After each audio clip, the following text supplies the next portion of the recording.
დავიბადე უბანში, რომელიც ისტორიულად თქვი ავლაბარი და ისტორიულად ესეთი ეთნიკურად ბევრი სომეხი ადამიანი ცხოვრობდა ამ უბანში და შესაბამისად ბებია ჩემი ბავშვობიდან საუბრობდა ძალიან კარგად სომხურად.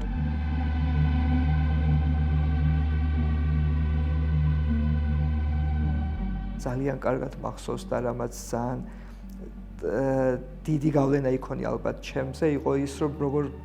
ძალიან ესეთი community და ეზოს კულტურა იყო ძალიან სერიოზული და მეზობლების კულტურა ძალიან სერიოზული და რაღაცა ყველაფერი ერთად ხდებოდა და ყველაფერი ბავშვის ზაზე გამოდვებით რაღაცა დიდ ოჯახად მოიაზრებოდა თითქოს ყველაფერი და ეს დღემდე დამრჩა ამ ოჯახის და სიმრავლის და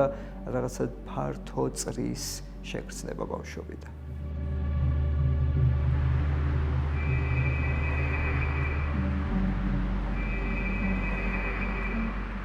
ენას და ამბანს ყოველთვის ძალიან დიდი მნიშვნელობა ჰქონდა ჩემთვის, განსაკუთრებულად მაშინ, როდესაც ვთქვათ, პირველად არგენტინაში გადავედი საცხოვრებლად და იქ ესპანურად მომიწია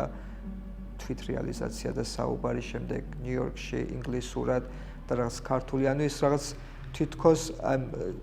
კითხვები, რომლებიც ენის შესახებ გამიჩნდა, სწორედ მაშინ დაიწყო ჩამოყალიბება, ანუ რამდენად წარმოადგენს ენა ჩვენი ცნობიერის საფუძველს და რამდენად იწევს მთელი წარმოდგენებს და შეხედულებებს სამყაროზე. და შესაბამისად ქართული ანბანი, როგორც ასეთი უნიკალური, თავისთავად უნიკალური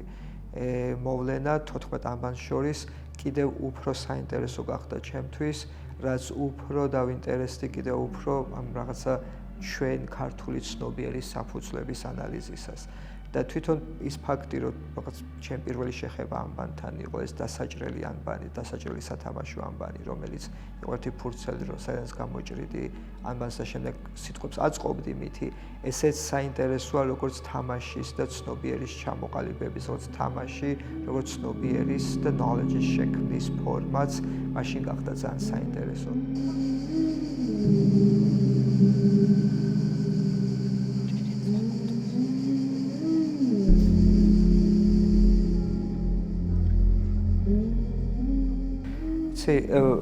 მაგალითად აი ყველაზე ნათელი მაგალითი იმაზე თუ რას ნიშნავს იყო ქვიარი არტისტი დღეს საქართველოში არის თუნდაც ის, როდესაც პირველი წიგნი მზადდებოდა ქვიარ ისტორია ქართულ ხელოვნებაში, რომლის ავტორიც უტაბექაია იყო და მთელ ფუნგუს ჯგუფი და შემდეგ უამრავი ხალხი ჩაერთო, კიდე არ მინდა რომ გამოვტოვო ვინმე. ერთ-ერთი მთავარი პრობლემა, რაც ამ წიგნზე მუშაობისას წიგნზე მომუშავე ჯგუფი წააწყდა, იყო ის, რომ უამრავი უკვე გარდაცვლილი ხელოვანების თუ ზოგიერთი უკვე ცოცხალი ხელოვანებიც კი მათი მემკვიდრეები აბსოლუტურად წინააღმდეგები იყვნენ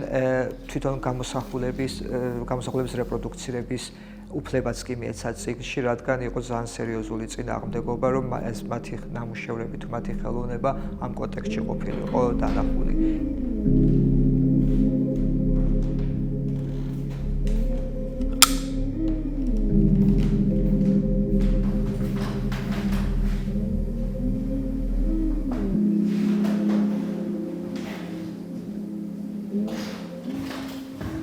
როგორც კი პირველად მოხვდი ესე თქვა dance floor-ზე, მაშინ მივხვდი რომ ეს ჩემი სახლი იყო და ეს არის სადაც ნამდვილად ყველაზე თავისუფლად, ყველაზე relaxed, ყველაზე სახლში და ჩემ თავთან ვარ და ეს არ შეცვლილა ამდენი წლის შემდეგაც, ეს ჯერ დღემდე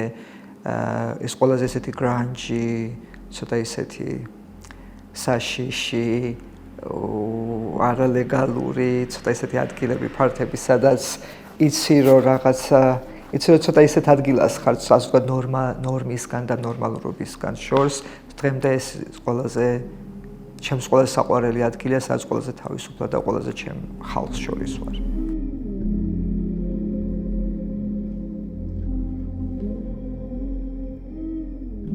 ხელოვნება იმ ფორმით, რა ფორმითაც ის ჩამოყალიბდა დღეს განვითარებულ კაპიტალისტურ ქვეყნებში განსაკუთრებით, მგონია რომ საერთოდ არ უნდა არსებობდეს. და აუცილებელია მისი გარდასახვაც და მისი გადააზრებაც, რა ფორმით, როგორ ხდება მისი წარმოება, როგორ ხდება მისი ასე ვთქვათ, გაზიარება და რამდენად მისი ხელმისაწვდომობაც როგორ განისაზღვრება. მაგრამ რისიც მართლა მჯერა და ნამდვილად მჯერა და ალბათ ეს არის თვითონ აი კულტურული პროდუქციის და ადამიანის განვითარების თუ ევოლუციის მნიშვნელოვანი ნაწილი, მაინც მჯერა რომ აუცილებლად უნდა არსებობდეს ის აქტივობების არეალი, რომელიც საზოგადოებას გამუდმებით შეახსენებდა, რომელიც დაიცავდა და ასევე განავითარებდა თვითონ არსებობის საფუძვლებს და ღირებულებას. ანუ ეს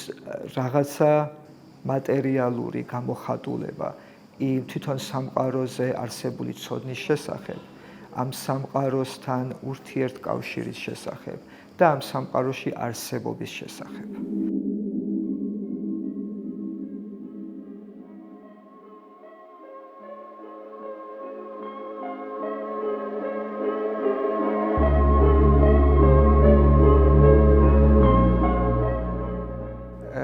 ერთმა ჩემმა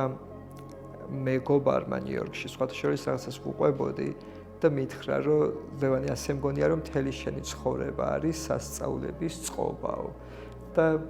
როგორც კი დავფიქრდი, კი არა დაფიქრებაც არ დამჭირდა, ვუთხარი, აბსოლუტურად მართალი ხარ თქო. ასე რომ კი სასწავლების ძალიან მჯერა კი არა ჩემი ცხოვრების განუყოფელი ნაწილია და მგონია, რომ მთელი მართლა ჩემი ცხოვრებაც რაღაცა სასწავლების წყობაა.